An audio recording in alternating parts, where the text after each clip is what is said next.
I eat evil for breakfast and danger for dinner, so spread the word. Ash is back in business. Welcome to MojoPlays, and today we're taking a look at every Evil Dead game ranked. We're going to play the tape live in studio. Huh? Oh, I can hardly wait. With Evil Dead Rise Upon Us, dudes, I am so hyped for this movie. We're getting the itch to replay some of the games based on the franchise. Which Evil Dead game was your favorite? Did it make the list? Let us know down in the comments, and I will see you there. I love Evil Dead, man. Before we begin, we publish new videos all week long, so be sure to subscribe to MojoPlays and ring the bell to be notified about our latest videos. Number 8, Evil Dead the mobile game.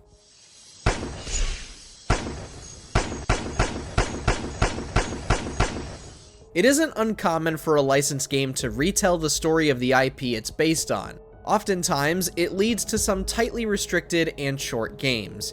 And yet, that isn't Evil Dead the mobile game's biggest crime. Heck, we aren't even against the weird chibi art style that turns Ash and his friends into little U2s. Nope, it was simply mundane gameplay.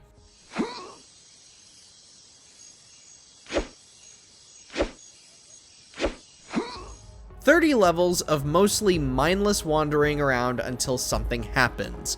What was the point of making this if there wasn't going to be any effort into making an Evil Dead game?" Number 7, Evil Dead Endless Nightmare.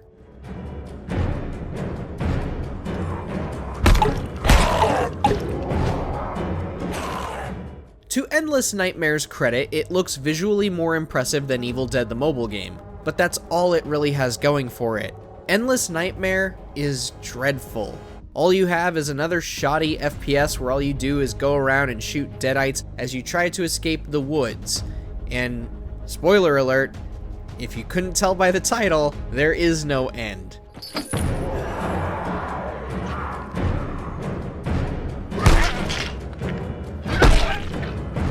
Even by 2016 standards, there were dozens and dozens of mobile games we could point you towards over this. This mindless runner is not one of them, and it never will be.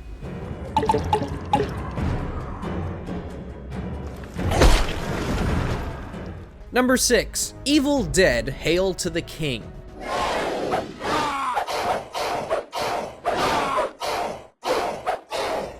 Hail to the King is on a weird plane of existence. It isn't exactly an awful game when looking at it through the lens of a video game. No, it isn't the most engaging survival horror you can play. It is very much a Resident Evil clone.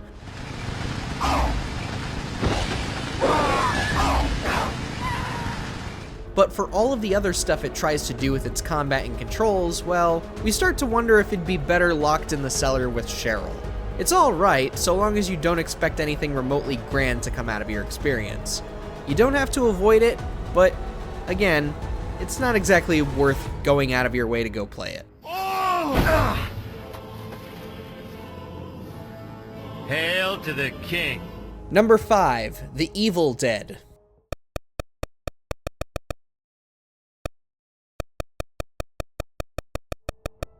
It is rare that a game as ancient as The Evil Dead ever holds up about as well as it does. That isn't to say you should go hunt down a copy and fork over whatever obscene amount of cash it calls for, but for what it is though, it's kind of fun.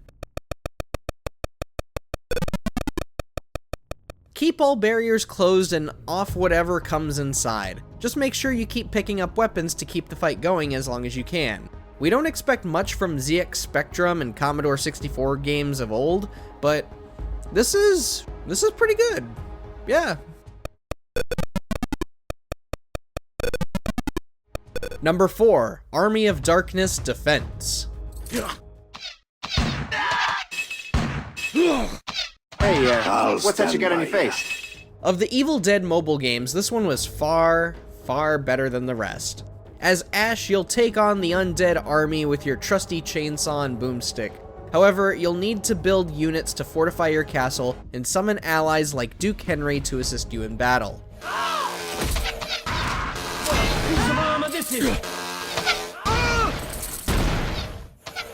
Even with the weird perspective chosen for what is essentially a tower defense game, Army of Darkness Defense was still excellent overall. It's just a damn shame that it was removed from storefronts in 2018. Now how will we ever play this game? Say hello to the 21st century. This is my boomstick. Number 3, Evil Dead the Game. Leave them dry!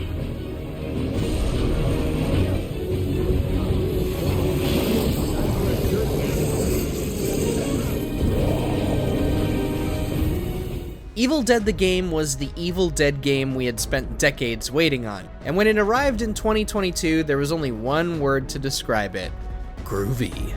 Regardless of the clunky movement, it was incredibly fun fighting the undead alongside our friends or harassing them with enemies as the Kandarian demon.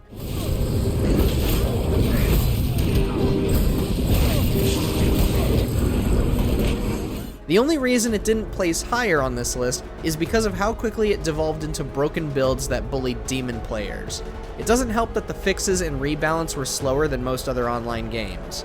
Like, for me, I went crawling back to Dead by Daylight as soon as I saw the broken builds, man. I don't need another one of those.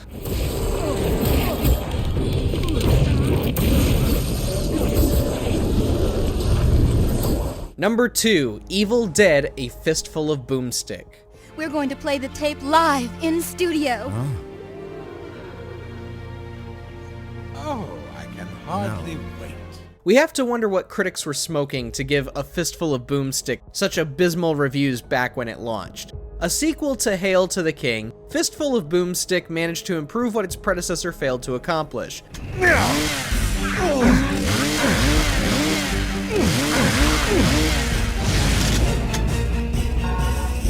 The controls were refined, the combat felt better, and it boasted an excellent cast to help carry an awesome narrative.